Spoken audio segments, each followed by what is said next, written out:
Whittaker Weekly is a 3-episode anime discussion podcast where two brothers discuss a show of their choice.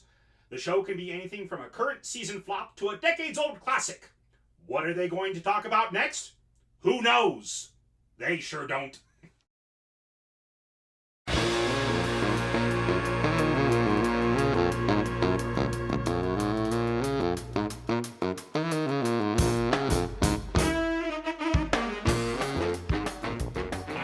I'm Lee. And this is Whittaker Weekly. Let's get right into it. Fantastic. So, we've got some headlines today that we want to share with you. How about you go ahead and start? Okay. Well, this week, PlayStation has announced that they are re-releasing or relaunching their greatest hits library.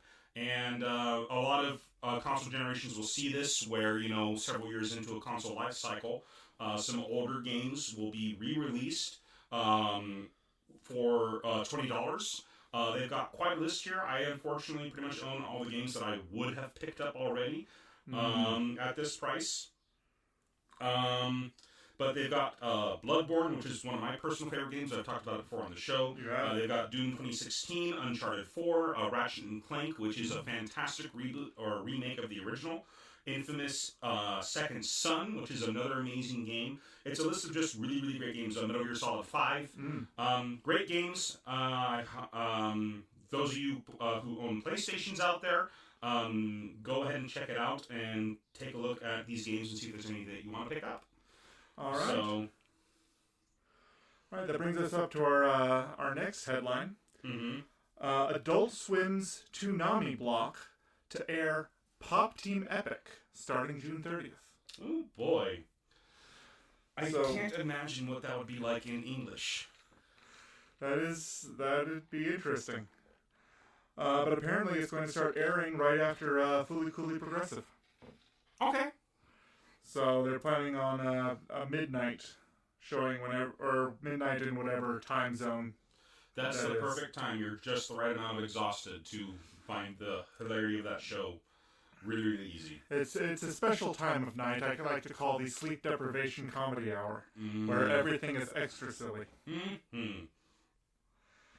Okay. Our next item, My Hero Academia the movie has just dropped a new trailer. Apparently they're making a feature-length film, My Hero Academia the movie The Two Heroes.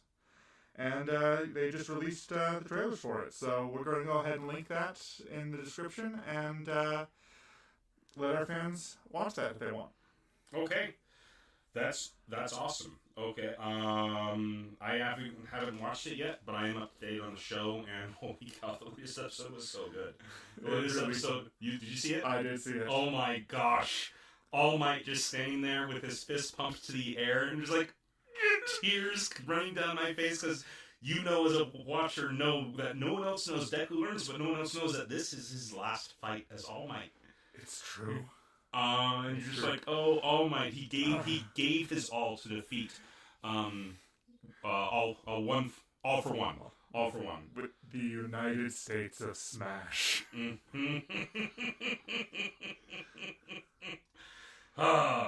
And our last item is a bit of sobering news. Anime and game industry staff check in after Osaka earthquake. Apparently an earthquake measuring 6.1 on the Richter scale shook Osaka on Monday, causing damage throughout the area, killing at least 4, injuring scores more. Animator Takuji Yoshimoto updated his status on Monday with pictures of the upheaval inside his workplace. I had to look up who this individual was, and I'm kind of embarrassed that I didn't know this already. But this guy's been doing animation for a long time. He's got an extensive resume, including key animation on episode 25 of Cowboy Bebop, key animation in all of the original Full Metal Alchemist and the movie Conqueror of Shambhala. Key animation in Ghost in the Shell Standalone Complex, Second Gig, and Solid State, so all 3 of those. He's got Initial D, Fourth Stage, Great Teacher Onizuka. Yeah, he's done a lot. And yeah, we haven't even, and all of this, the credits I'm listing here are all in alphabetical order, and we haven't even gotten past G yet. One really, really big name that donated to the earthquake relief is actually Eiichiro Oda. He's the creator of One Piece. Okay. He donated 800 million yen of his own personal money. Good for $8 million. 8 million US dollars is what he donated. And get how the prefecture government is thanking him. They're thanking him by, when they can, they're going to be placing bronze statues of One Piece characters throughout the prefecture. So that's fantastic. And they're going to have a Luffy statue near their actual prefectural offices. So... Well, very good then. Yeah. So that's kind of a fun thing that's come out of this tragedy. But it's really, really great to see the anime community in Japan really reach together and help out Osaka after this horrible earthquake. Yeah, it's a heartbreaking thing that tragedy has to happen before these wonderful gestures of outreach transpire. That said, this is kind of a bit of a tangent. One thing that I've always appreciated is how well humanity seems to come together after a point of tragedy. Like a lot of people thought, lose their hope in humanity because of all the horrible things that happen. But when tragedy strikes, you just see the good in people. Like, do you remember the Boston Marathon bomber? Yes. People who had just run 26 miles. Yes. They had just run 26 miles. 26.2. Yeah, 26.2, thank you. 26.2 miles. They were running towards the blast zone to try to help. These are people who just ran a marathon, and then they're going to do more. So it's incredible to see the goodness in people when tragedy strikes. It's so true. But anyways, now that we've kind of gone with that somber message, let's get into talking about a comedy anime, lighten the mood a little bit. Yes, we're definitely lightening things up at this point. We are talking about this week, or we're going to go ahead and jump into 3 episodes in, and this week we are talking about the daily lives of high school boys. It is a slice of life, or nichicho, genre anime, and let me go ahead and just read the synopsis from Crunchyroll real fast. Join Tadakuni, Hidenori and Yoshitake as they undergo the trials and tribulations of life in high school. Each episode presents the boys and their classmates in unique situations that you may or may not have faced in your high school yourself. You'll laugh, you'll cry, but hopefully laugh more. You'll be astounded by the zany antics of the Sanada High School community. Okay, and let's get right into it. Let's talk about these first 3 episodes. All right, so I have to admit, within the first 5 minutes, I was wondering what you got me into. Because this show... You are welcome. This show was pulling a level of silliness I was not prepared for, and generally usually makes me uncomfortable. Mm-hmm. So, if you're the kind of person who doesn't really appreciate awkward comedy, this show might not be for you. But, so I'm just going to give you that warning first off. But some people just adore that level of comedy, and... I'm going to disagree with you right there. I don't think this is so much awkward comedy. Mostly because I feel that The Office and Parks and Rec, at least for the first couple seasons, they really, really thrive on that awkward humor. And that's why I can never get into those shows, because those 100% awkward humor, look into the camera gazes and things like that, and I was just like, this is just repetitive and boring. Whereas, or maybe it is like that in the daily life of high school boys, but each episode is like 4 mini episodes. It's true. So it changes. It's micro adventures. Yeah. So that may be what makes it feel different to me. Okay. Whereas you'll have plot A and then subplot B or whatever in an episode, and it's all just awkward humor, and I'm just like, I can only handle so much awkward humor. So it just feels like it drags on a lot. Yeah, this one, fortunately, it does jump topics quickly enough. It's like short attention span awkward humor. Like sometimes the punchline will be how awkward it is. Sometimes the punchline will be something different. Yeah. And so we're getting different flavors of comedy throughout. Yep, and the first episode opens up with one of our three main boys. Yes. Let me pull up my list of names here. Tadakuni. He's got short black hair. Yes. And Tadakuni is running to school late. Typical anime trope. He's got a piece of toast in his mouth. Yes, he does. And as he's running to school, his two classmates, his two friends, the other two main boys, they approach from behind. And they're running up. And they're both eating. Yes, they are. Yoshitake. And this right away reminded me of Magical Girl Ore. Yes. Because it's already taking kind of those tropes and just messing with them. Right. And this is a pretty simple trope to mess with.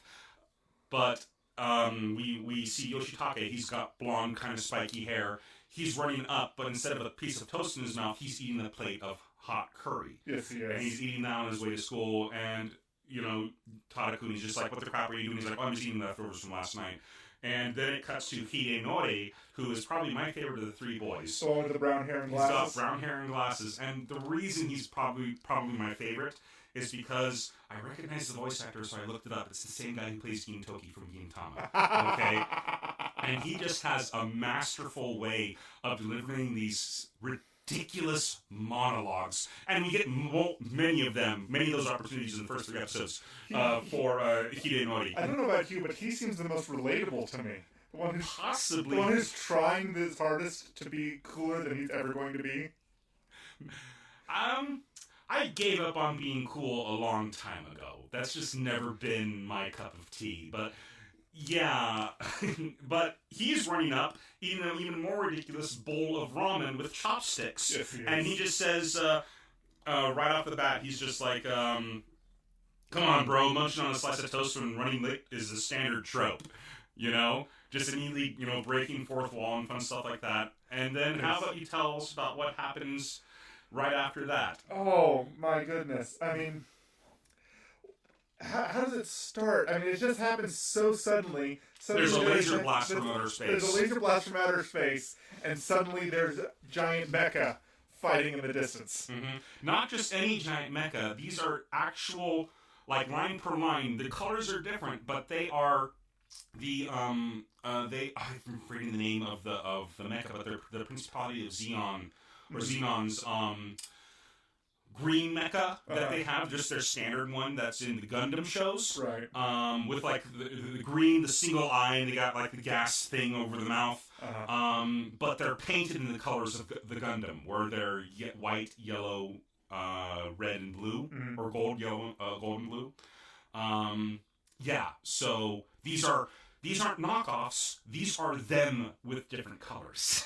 Okay. Yeah, they're reskinned Gundam mechs. Mm-hmm. And one of the stray blasts goes straight towards the boys. I don't know if it was. I can't remember whether it was a deliberate blast that it was aimed at them. It aimed at them. It aimed at them and shot at them.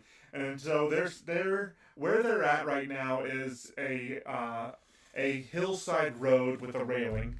Is what you see. And so on this hillside road with a railing, they're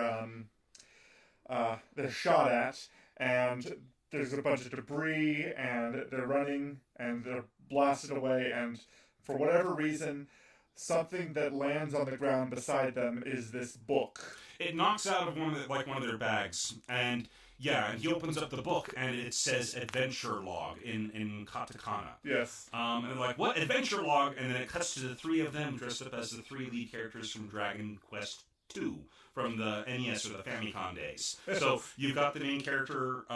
So they jumped genre in seconds. You've got the main character who's the son or the grandson, I can't remember, but he's related to the main character of the first Dragon Quest. And then you've got his friend who's a fencer, and then you've got the girl sorcerer, and it's all 3 boys dressed up as those 3 characters. Yes, it is. And yeah, so it jumps from sci-fi to fantasy right away. And I love that they can do these things, because this show is made by Sunrise, the same company that does the Gundam series. So that's why they can use the Gundam designs. So they own the copyright. And it's being produced by Square Enix. who owns the rights to Dragon Quest, so they can and we see many Dragon Quest references, like Dragon Quest. You know how big Final Fantasy is here in the States? Yes. Dragon Quest is even bigger in Japan. Okay. Dragon Quest is huge. Whenever a Dragon Quest game comes out, people will take the day off from work and go line up to get the new Dragon Quest game. Wow. All right? You see people lined up for blocks to get it. It's huge in Japan. So that's why you see so many references for it in so many different shows. And it's always kind of a knockoff where, it's obviously Dragon Quest, but, they can't get in trouble for it. But yeah, this time, no, these are the actual character designs, and we see these designs over and over and over again just in the first 3 episodes. It's so true. So it's really, really fun just seeing this stuff come out. And we also see them referencing other shows that Square Enix has helped produce in the past. We'll go ahead and get to that. We will. All right, so how does that exact scene wrap up? Doesn't our main character just sort of yell at them for... No, they ended up being in his room. Mm-hmm. And... he's like, what is going on here? Battle Max Fantasy? And the other person's like, how come you're the main character? How come that's the problem you're having? Yeah. Like, the blonde guy who ended up being, like, the friend with the rapier instead of the main character complains to, I should just use their names, not their hair colors. Hidenori's the blonde guy?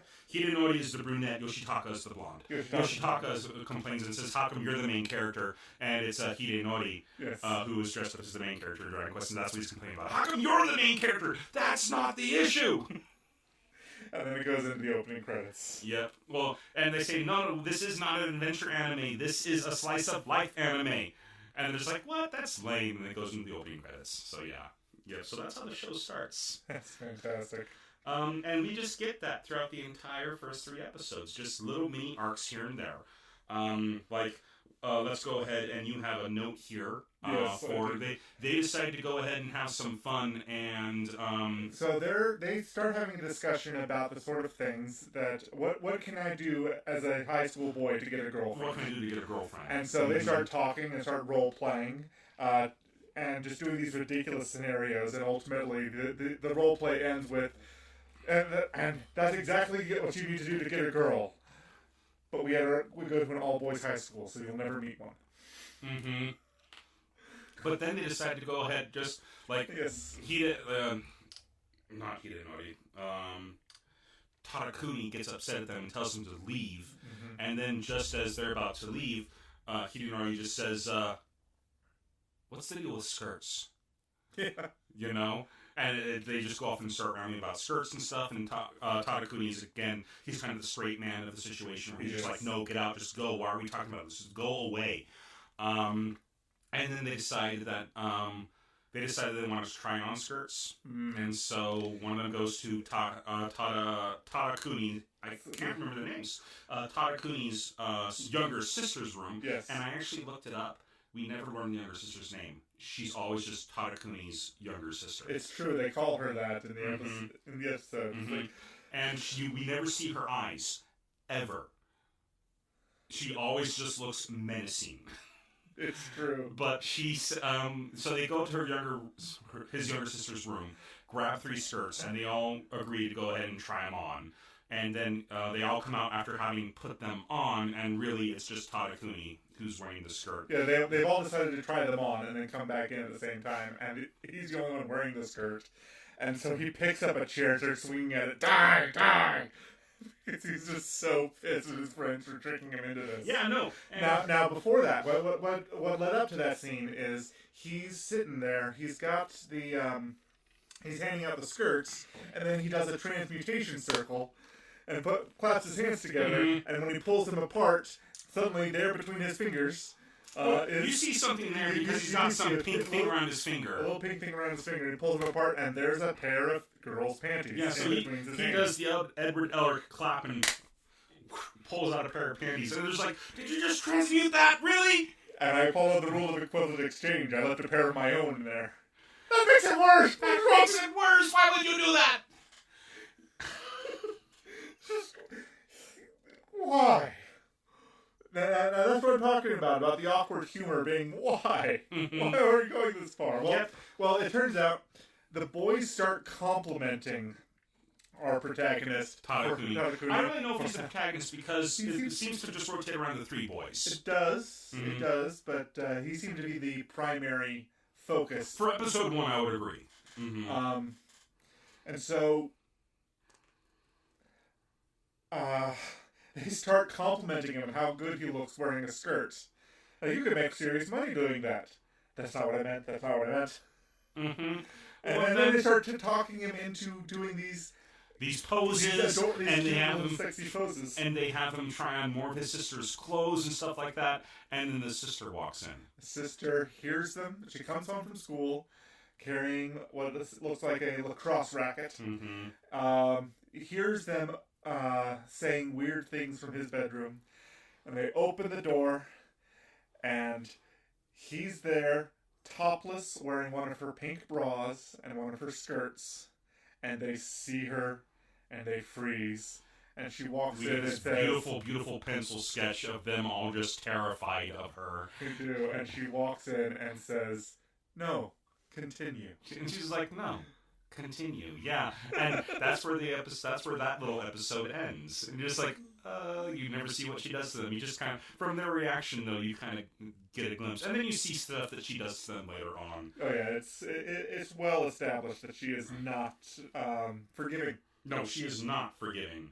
No, she is not. Anyways, so after that, we have a little mini episode of them sharing ghost stories, and none of them are actually real ghost stories. I mean, the blonde kid, Yoshitake, he shares a story about how he's been trying to pluck his hair from around his nipples, but it takes forever. And so he saw one day that his dad's razor was left out, and then he just opens up his shirt and there's a bandage over his his left breast. So tell me, do nipples grow back? And he just says, "So tell me, do nipples grow back?" And they're just like, "Just go to a doctor already." Oh, and it's just like, "Ow, why?" And then we get... If you're listening to this episode, please subscribe to our Patreon so you can see our physical reactions in the video that we're recording with this. It's worth your time. Anyways, so then we get to Tadakuni's to his ghost story. And he actually shares something that scares them. How about you share what he does... So what he does, he starts telling the story about a bunch of friends going to a party together and drinking non-alcoholic beverages. Like they make a point to say, these are high school kids, this is not alcohol, they're not committing any crimes here. Mm-hmm. They freeze frame to make that point. Mm-hmm. But one of the guys that they're with starts feeling unwell. And they take him to the bathroom, and then he vomits, and there in his vomit is a centipede. Suddenly, the two boys listening to him feel the need to go to the bathroom. Well, and he says, "Oh yeah, because you know that sometimes they just crawl into your mouth when you're sleeping." And they're just like, "We have to go to the bathroom now." And they go to the bathroom, and there's the sister already puking in the toilet. Oh, she was listening in! And that's another thing we learned about the sister, is that she listens in on them. Perpetually. And so she's in there vomiting, and all three of them are vomiting, and you just kind of... It cuts back to Tadakuni, and he just says, I feel really, really bad, but I don't know how I can tell them that I made that up. Yeah, you hear their voices saying things like, "Oh, do you see a centipede?" "No, I don't. We should keep trying, though."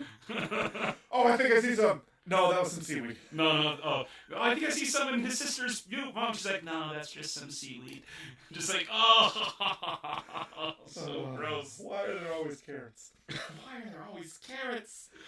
Okay, and then that's kind of the end of the first episode. Yes. And then beginning of the next episode is something that every single boy has done at some point in their life. Right. You find the perfect stick, and suddenly it's a sword and you're on an adventure. It's so true. And so they find a stick, and Tadakuni finds a stick, yes, and he picks it up, and the very next thing that happens, it's a Hidenori has his umbrella, brings out his umbrella and swings it down to the sword, and Tadakuni blocks it by reflex, and then turns around and slashes him across the belly. It's just instant samurai move. Well played. It's like, your mistake was sneaking up on me. Yeah. And they get into a role-playing game, just like the other guy, Yoshitake. He starts acting as like the prompt commands and things like that. Yeah. Those are things like Tadakuni has lost 5 hit points. Tadakuni has lost 5 hit points. Why do I keep losing hit points? You haven't equipped the sword properly. Wait, I'm holding it right here. You didn't equip it properly. You mean I'm holding the sword upside down? And so it cuts to little clips of their imagination replacing the stick in his hand with an actual sword, and his hands, which is again the Dragon Quest sword, just gushing blood because he's holding the wrong side of the sword, according to them, even though it's a completely bland stick. The stick is just a stick. There's nothing on it to see what side is up, what side is down. But that's what they've decided. Yeah, they just arbitrarily decided you're holding it wrong. You lose 5 hit points. You lose 5 hit points. And then they come across, and then Hidenori becomes an NPC character by the name of Jack. And they start walking towards this city. Or they start walking, and they run into a random encounter, and it's just Yoshitake standing like in a pose, just like a monster from the old Dragon Quest game. It's like, oh, what should you do? Just ignore him and keep going. And they just walk past him, and they run into the mini-boss of the dungeon, who turns out to be one of the 3 overlords trying to conquer the world and stuff like that. And then... and it's just the 3 of them playing over and over again. It's just the 3 of them playing, and then they suddenly realized that 2 of them left their backpacks at school. I think it was just one of them, but he forgot his bag, or more than one, doesn't matter. But they forgot. It was Yoshitake who said, "I forgot my bag." I'm like, oh crap! And so they all run back to school, and Tadakuni drops the stick on the ground because they're done playing with it, and he just goes on. Well, the school Yankee or the class Yankee, tough guy, He and 2 of his friends find the stick, and he picks it up. Yes. And they instantly start doing the same thing, where they start pretending it's a sword. The moment it's in their hands, they start pretending it's a sword, and they're about to go into this battle and stuff like that. And then a cute girl walks by on the phone, just chatting with her friend on the phone, and she keeps going. Let's she's holding it out in front of her as if she's texting with her friend. Texting with her friend. It's not to her ear. It looks like she might have taken a photograph of them, but based on how she was holding it. But it's not clear whether she did or didn't. But they're all frozen in place as she's walking by like that. And then when she leaves, they drop the stick and walk away, being super embarrassed, because it doesn't matter how old you are, your boy's going to play with a stick, but depending on that, if you're that age in life, you're going to be embarrassed by it or not. Yeah. So they were super embarrassed by it. They drop the stick, their faces are flushed, and they walk away passively. But they, so that's when that happens, and then they start learning a bit in the next episode, mini episode, they learn about the 70-hour fast, because they start learning some stuff about the school, and like reading about in the school pamphlet, because the 3 boys don't want to participate in this cleanup, which is like, a big community event every year. And then he's one of the Yankees' close friends, but he's also their friend. I didn't write down his name, but he wears a baseball hat and it kind of shades his eyes. Yes. But it shades his eyes, but his eyes are still drawn in, so it's a kind of a weird look. But he's a tough guy that gets picked on a lot. Like, he gets picked on a ton. But anyways, they all go to the principal's office, because while they're going through this pamphlet, they're just like, wait a minute, what's this 70-hour fast? So they go to the principal. They go to talk to the principal, and they ask, what's the deal with the 70-hour fast? Do we really have to do it? And the principal turns his back on them and immediately thinks, I've only been here for 3 years. I don't know anything about this. I don't know anything about the tradition behind it. But these boys need an answer, and so I'm going to come up with something. 1984. Yes, 1984. It was 1984. And then he goes pontificating and BSing these kids for a solid 2-3 minutes as he comes up with this reason that in order to save the school from some city council decision, They were low on. They had few students, and so they weren't bringing in any money, so they were going to be closing. Okay. Mm-hmm. Well, to save the school, they had a 70-hour sit-in, and where they had a fasting protest or something to make things come together. And so these boys, and so you don't actually have to participate in the fast, but just hold in your heart the knowledge that these people suffered for you, and love them and love this school. Oh. And then the kid with the hat. I actually did write down his name because I did figure he might be important. Karasawa. Karasawa pipes up. This school wasn't founded until 1989. Yeah, he's reading through the pamphlet as the principal is giving them this story. And after the principal finishes, and the boys are just like, man, that's such a deep story. I had no idea it had such a deep, meaningful connection to the school. Yeah, I have a lot of respect for it now. And he's just like, the school wasn't founded until 1989, you know? And then the pratfall, which is a standard anime trope, is also highlighted because the principal and the three students hit their heads on the principal's desk on the way down. Mm-hmm. Boom! Yep. They took the pratfall and added an extra injury to it. Mm. Oh, man.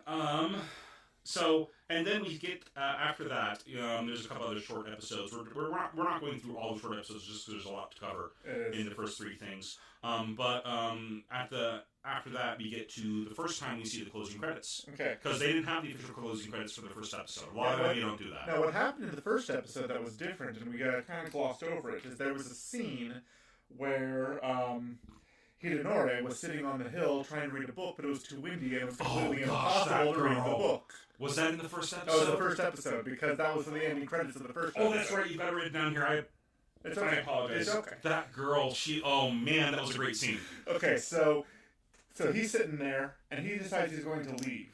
When suddenly a girl comes down. He's laying down trying to read this book, and the wind just keeps blowing. He's just like, this is a terrible idea I had. I'm just gonna go. And it's Hidenori who's laying there reading. Yes, it is. And so what happens is this girl comes by and sits down beside him, or where she's about 5 feet up and to the left of him, which is still really close, comparatively speaking, because there's the entirety of the hill to sit on, and she chose to sit by him. Yeah. And so now his mind starts racing. Oh my goodness! Yeah. Why is she sitting here? I need to say something cool. This is my chance to flirt with a girl. And he's taking it way too seriously, and so he thinks really, really hard about what he could possibly say, and then he says something about the wind, and he says, "Oh," and then he starts beating himself up, thinking how dorky that was. But he glances back, and she's loving it. She's like, "Perfect that this guy's saying this." And he's like, "What? That was cool. I don't get it. Why was that cool? Why did she like that? Why is she so happy?" And then he decides he needs rescuing, so he texts the other two guys. He texts. Well, she says something back, and he's just like, he has no idea how to respond to it. She says something else about the wind. That's like kind of poetic and deep crap and stuff like that. And so he's just like, I need help. And without her realizing it, he's pulled out his phone and he's hiding it down by him. And he texts his friends, kind of SOS, come save me. Yes. And the first one to show up is the blonde Yoshitake.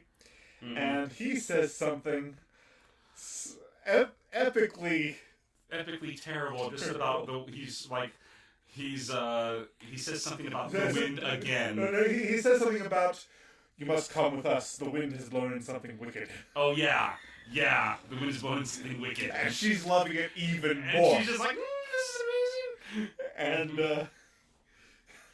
And so she's loving it even more. And just like, you idiot, I was trying to use you to get out of here. And then he realizes what's happening. And then that's when Tadakuni shows up. And shouts, "You gotta come with me! Shrimp is on sale at the..." I think he says fries. He says, "Fries are half off down..." That's a printer. Yeah, fries. He needed a better space just so I can use my arms more freely. But he's like, "Fries are half off down there," and she leaps at him and smacks him across the face with her briefcase, her school case. Like, why? And he's like, "Why? Why did you hit me?" And like she keeps beating up on him, and like something's falling out of her bag. But at first, Hidenori is just like, "You idiot! Why didn't you read the situation?" Oh, wait, maybe he did read the situation, and that's why he said something stupid, or that's why he said that to completely change the situation. They find this pack of papers, and it's a draft. It turns out it's a draft of a novel that this girl's writing. In Japan, and this is just common, that they'll have paper specifically for writing. So in America, we just have your blue line paper, but there they seem to have these boxes that you would write your characters into, and there's space in such a way, and so you could plan your boxes accordingly. Yeah. They do that a lot for drafting and whatnot. But yeah, and they start reading through it, and she sees them reading through it, and she gets super embarrassed. And they realize that this is the draft of a novel she's been working on about a girl meeting a guy on a hill who has power over the wind. But there's one huge difference, and he realizes that he was being used by her as inspiration for this story. And he and what hurts him the most? What hurts him the most is that the main character in the book, or the boy in the book that the girl meets, is a massive otaku. Yeah, like the physical description describes a very lonely otaku. It's like, well, why did you think I fit this description? It's like, well, you kind of do. And so he's got tears, and so the last shot of that episode, he's got tears streaming down his face from behind his glasses, and he's clutching her manuscript dramatically, and she's over there crying because he's clutching her manuscript. Well, she's also super embarrassed. I mean, the Japanese people are fairly shy. It takes a lot to let somebody in, and as a writer, it's a lot of work to put something down on paper. It's a lot of work. You're like putting your heart and soul into something. So that's hugely embarrassing for a Japanese person if your work is just suddenly out there. So not only is your work out there, but it's revealed that she was using this guy as inspiration for this work. So she's incredibly embarrassed by this. Yes, she is. And so the ending credits of episode 1 are different from the rest of the series because they decided to do some sort of, artsy-fartsy homage to the scene that she was writing. It was like her point of view with a halo effect around the screen of just your standard shoujo tropes. That's not right, is it? I don't know. No, like, what was it? Monthly Girls Nozaki-kun. Yeah.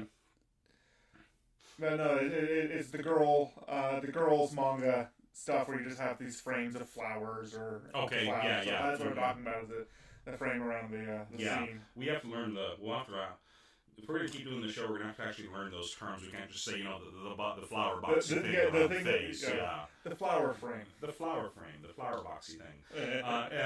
Anyways, so that's the closing credits for the first one. Episode. Second episode closing credits are the permanent closing credits for each episode so far, and it's them putting them on play during the school festival. And it's just this massive, celebration of manga and video games in the worst way. The main character, the three main characters aren't even the main characters in the play. They're like the side characters or like the thugs that get beat up by the hero in the play. Yes. But we see there's one of the guys is dressed up like Vegeta. Someone else is dressed up. The hero of the play is again dressed up as the hero from Dragon Quest. The girl who helps run the pizzeria is dressed up like the ninja maid from. I'll have to watch it because I missed that. Yeah, she's up there sitting next to Vegeta. She's only in a shot or two. Okay. It's just so crammed full of references. You just gotta watch it. We skipped that bit just because that was a smaller part of the episode. But yeah, it turns out we have another character. Just short Tadakuni. He works at a pizza place and gets in trouble with the boss because she's kind of older and frumpy, and he gets in trouble because he's a high school boy. Anyways,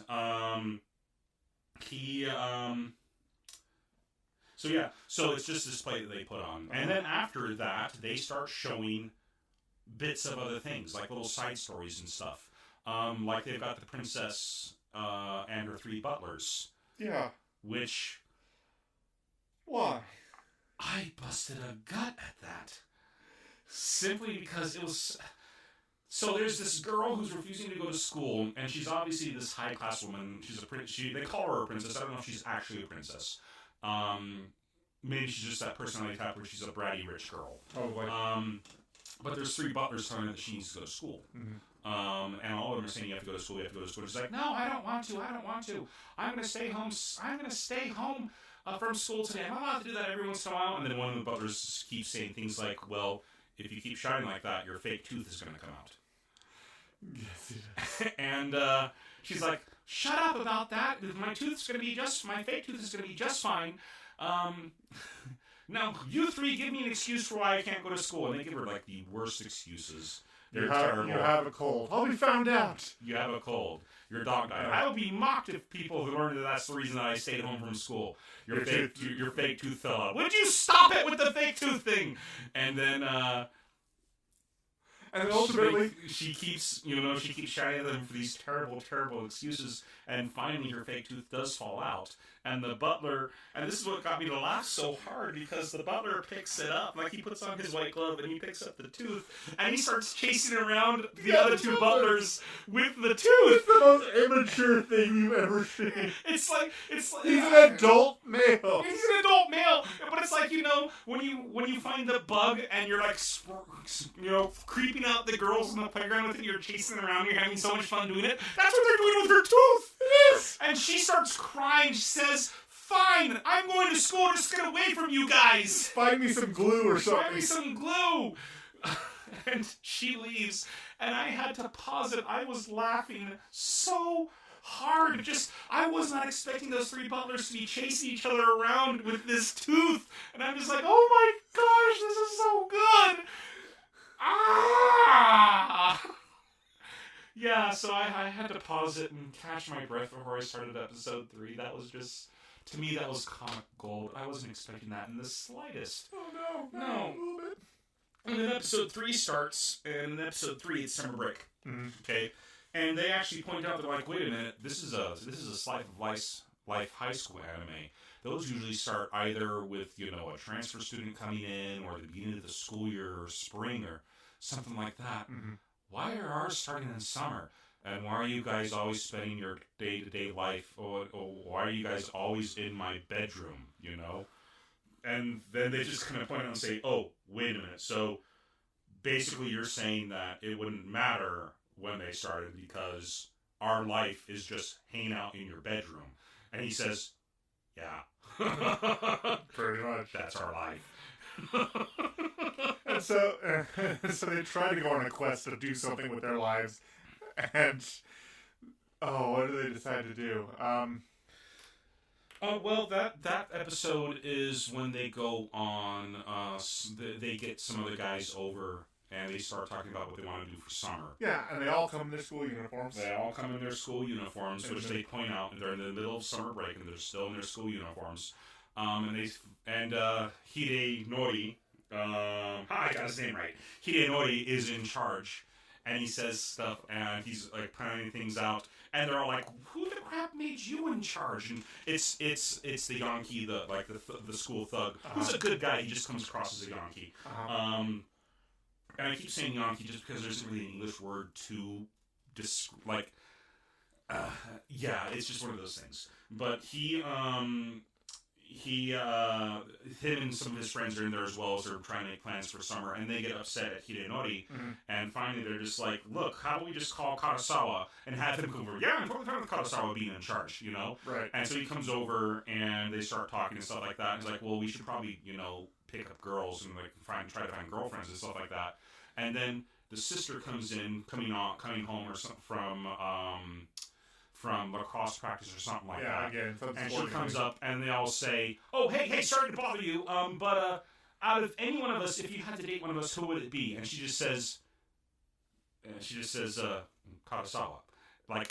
And all of them get pissed at Karasawa, and she's like, "Ha ha, I win! Come over here and sit on my lap." And she's just like, "What?" It was a joke. It was a joke.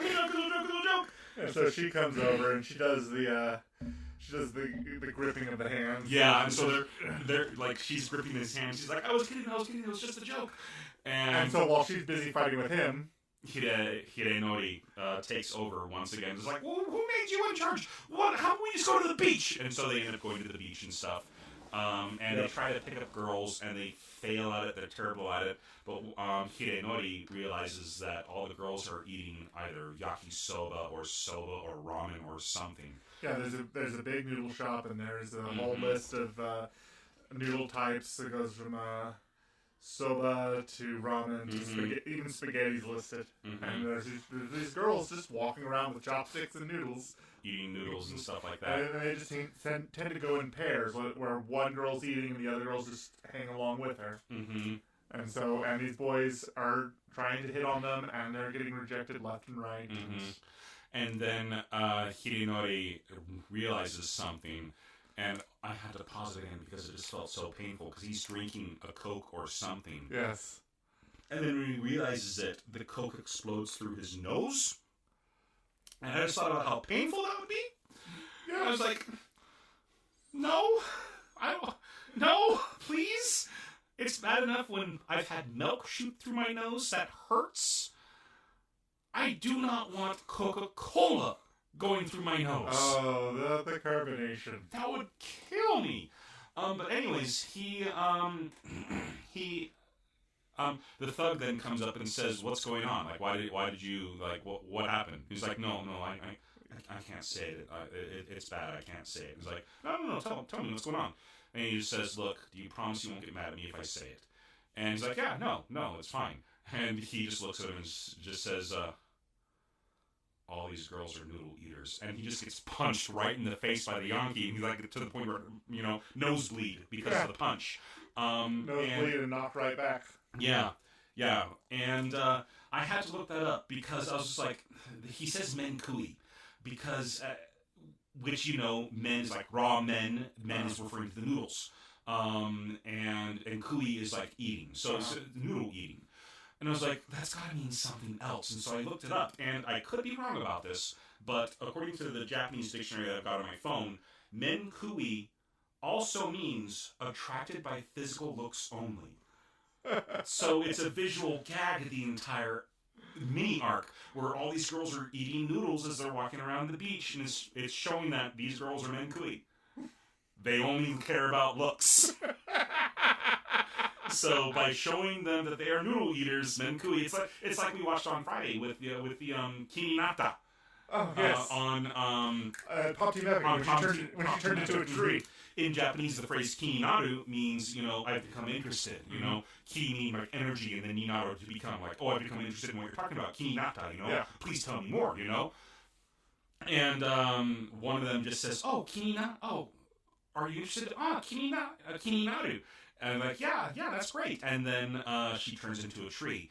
Kininaru also means, ki means tree, and inaru means become, so it also means turn into a tree. So... Some of those jokes, as much as I love anime, a lot of those jokes just don't work being translated into English. It's true. So yeah, I'm glad that I've got a decent enough knowledge of the Japanese language where I'm able to get those jokes and explain it to other people. But yeah, so that entire thing's just a visual gag of them being attracted to looks only. Okay. Anyways, that episode we also see the three boys. Get attacked by the sister because the sister is accusing them of stealing her underwear, and this is an episode from Yoshitake's perspective. Yes, and he's just like, and he looks down, like just like out of the. Like they swear up and down. They swear up and down that they are innocent, that they are not involved in the stealing of her underwear, despite the fact that she says she's going to kill them, and then if she's not going to let them kill them, go die themselves anyway. And she just says it in a way that is translated like, "How many times do you want us to die?" But they swear up and down that they're innocent and they will find the culprits. And so, but when they promise to find the culprits, he looks over, and what's the guy with the glasses? Hidenori is wearing a bra beneath his white t-shirt, his white dress shirt. And he sees that, and so they're sitting there behind the bushes by they have a circular clothing rack where her. They have the clothing lines, and then in Japan I actually used this several times. It's great. They've got a hanger you can hang on the clothing line that's got multiple little hooks on it. Okay. And people use that to dry out their underwear. I used it to dry out my socks and things like that. Okay. Because they don't have dryers in Japan. At least if they do, they're not very cheap. So, and Japan's got such a great climate that a lot of people just, after they wash their clothing, they just hang it out to dry. Oh, so sun-dried clothes are actually really good for you, too. The sun naturally is a disinfector. Oh, neat. But yeah, no, it worked. And so they're out there hiding behind the bushes waiting for a culprit where Yoshitake knows full well who the culprit is. And he's just thinking to himself, oh, this is terrible. Like, I know who it is. I gotta let him know. I gotta talk to Tadakuni and let him know that Hidenori is stealing his sister's underwear. And he's about to tell him, and he looks down, and Tadakuni is wearing another of his sister's bras underneath his shirt. And he's just like, these guys are horrible. And then he's about to turn them in. He goes and stands at the same beach, the same riverfront area. Canal. It's a canal-like area. You see that a lot in anime, set in cities and stuff. Yeah. Set in the countryside. And so he's standing on the hillside of the canal at sunset, and contemplating what to do. Do I become? Am I a good friend if I turn them in and help them get back on the right way? No. Real fast, That's what a good friend would have done. Yes, it is. A good friend would have said, you guys are terrible, I'm turning you in. Okay? That's what a good friend does when he sees his friends doing something horrible like that. Alright? Now, a best friend joins you in your crime. And so, he decides the best thing to do is to go ahead and steal some underwear because himself. They're best friends, and he's going to go ahead and join in. And so he goes and he grabs a pair of her panties and he puts them over his head like a crown. And he's saying that now I'm with you guys on this. And as soon as he says that to himself, the paper door to the inside of the house gets thrown open, and they're just like, "Ha-ha! It was you!" And he's just like, how dare you? Because he knows that they're doing it too. Yes. And so they grab him and they call out to the sister and said, "We know who it is. It's Yoshitake. We caught him red-handed." So they're holding his arms. They're holding his arms as the sister comes out, and he's just monologuing to himself about how we're all in this together. Yeah. And she does this flying leap. She jumps up like 30 feet in the air and then just dives down on him. Smacks him right in the chest, which knocks him up into the air as well. And as he's flying, he says, "By the way, they stole your underwear too." And it's like, "What? No!"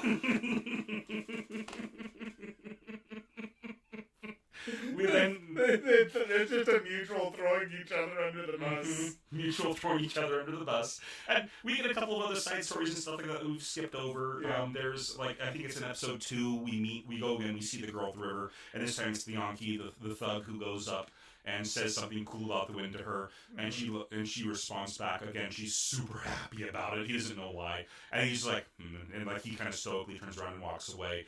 And as soon as he's away from her, he hides his face behind his hands, being super embarrassed, saying like, "I thought she was somebody else." And then right after that, his older sister walks by, and she's got the exact same getup as the girl on the hill. Oh, yes. So yeah. We meet his sister, and his sister picked on him and stuff like that. But and then we got the same closing credits from episode 2, and then we meet the 3 girls. Yes. I didn't write down any of their names. I don't know how important they'll be in the future of this show. I don't know if they're just a throwaway gag or if they're just going to come back to them every once in a while. Yeah. From what I looked up online about them, it's a side story, so I think they're going to be showing up every once in a while. Okay. And they're also in the closing credits. They're watching the play, so yes, I thought they were related to the boys somehow. But these 3 girls are pretty much the exact same with the female type, and they actually get upset about how the story revolves around the 3 boys. Who wants to watch 3 boys in their daily lives? That's a terrible idea. Yes. So yeah, that's just a funny little sad story. There's one thing I forgot that I really, really wanted to talk about though. The summer vacation montage where they decide to go ahead and live live their life to the fullest during these summer days. And so they do the typical summer things. They go to the beach, they go to the pool, they hang out, they get food together, they go to a fireworks festival, and just have a great time. And then after the montage ends, we cut to Hidenori, and he answers the phone, and it's Tadakuni. And he says, "Oh, hey, Tadakuni. What do we want? Oh, yeah, so what's the plan for today? What are we going to do today?" And he's walking over to the calendar, and the calendar reads September. And then he realizes that today is September 4th, and freaks out. Summer vacation ends August 31st. They've missed the first week of school. They've missed the first week of school because they were still acting like it was summer.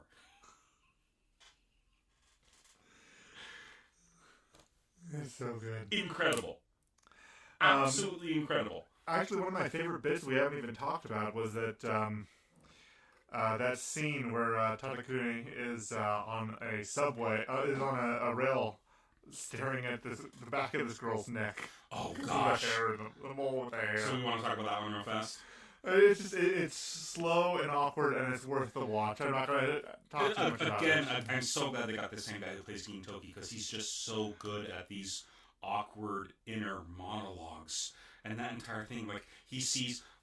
We're going to go ahead and wrap this up here pretty soon. Yeah. But he just sees this girl on the train, and he thinks he's talking about this crush that he has on this girl. He sees her every day, and he never has the courage to talk to her. Completely fixated and enamored. Completely fixated on her. He's looking at her the entire time. And the reason he's looking at her is because she's got a mole on her neck that's got this massive hair growing out of it. And it grosses him out. But he's too afraid to do anything about it. He's too afraid to talk to her. There's even a scene where he's consulting a best friend at sunset, like, what should I do about the situation? Like, and he's there's just like, nothing good there's you nothing can good do. you can do. Just let it go. Let it go. And he's just like... So yeah, but and that particular scene is shot like a Kurosawa, artsy. Yeah, it's very, very artistic. So they have a lot of fun with this show. They seem to. Yeah, I mean, overall, I had a blast watching this show. Like, I love comedies. People who listen to the show probably know that. You and I both enjoy comedy a lot more. I mean, drama's great. I'm a big fan of a well-paced drama as well. That's been done really, really well. Like, we watched Erased. I haven't finished that yet. I heard that it kind of falls apart near the end. But I didn't think so. Okay, well, I haven't finished it, so I don't know. I love a good comedy. And when I have to pause a show because I'm laughing so much, that's the best for me. So, with the daily life of high school boys, I had to do that twice in the first 3 episodes. And I'm hoping, like, Hinamatsuri is one of the best shows this season. It's true. And it's just got this really, really silly humor behind it that I enjoy. I really enjoy it, but a lot of it isn't very much laugh out loud for me. I laugh a lot about it when we talk about it because it's really, really fun to talk about. Yes. But when I'm watching it, I laugh and I enjoy it, but it's not laugh out loud, oh my gosh, I have to catch my breath. The Daily Life of High School Boys is. Alright? I have to pause it, otherwise I will miss it. Even at the end of the episode, I will pause it just because I'm laughing so hard. Okay? Okay, so yeah, no. I highly recommend this show. Highly recommend it. Alrighty. What about you? Do you recommend it or not?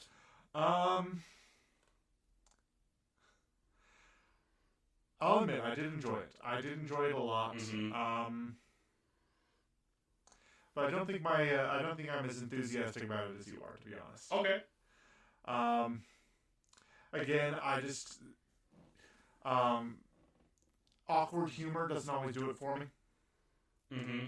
And, there's different types of awkward humor, but theirs is a situational, I remember being this awkward in high school, and that's really something I like to get away from and not be reminded of. Oh, geez, no, like, that's why I couldn't finish Freaks and Geeks.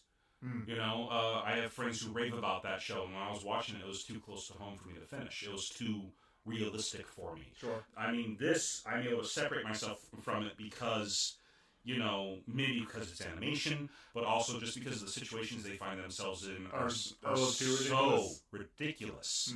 So I don't much find this one awkward humor. Yeah, no. So I don't think this is awkward at all. But yeah, no, I can see where you're coming from. Okay. So next week, how about you let our listeners know what we're going to be watching for next week? Well, it turns out... You know, I've got words. They come out. Yes. So I found out recently that that show that we've watched before, Is It Wrong to Try to Pick Up Girls in a Dungeon, has a spin-off series on Amazon Prime called Sword Oratoria. Is it wrong to try to pick up girls in a dungeon on the side? That sounds terrible. Picking up psychic. That's terrible. Oh man. Okay. But no. If you look at it has the question mark after dungeon, and then on the side is like a sub. Yeah. Sub. But anyway, the Amazon Prime synopsis reads: Sword Princess Eyes Wallenstein and the Loki Familia take to the dungeons below Oreo once more. This time, there may be more lurking in the shadows than mere monsters.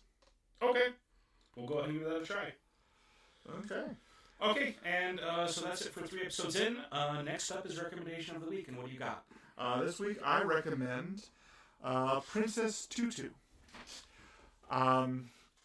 So I've seen Princess Tutu all the way through, and it's got some very interesting storytelling techniques throughout.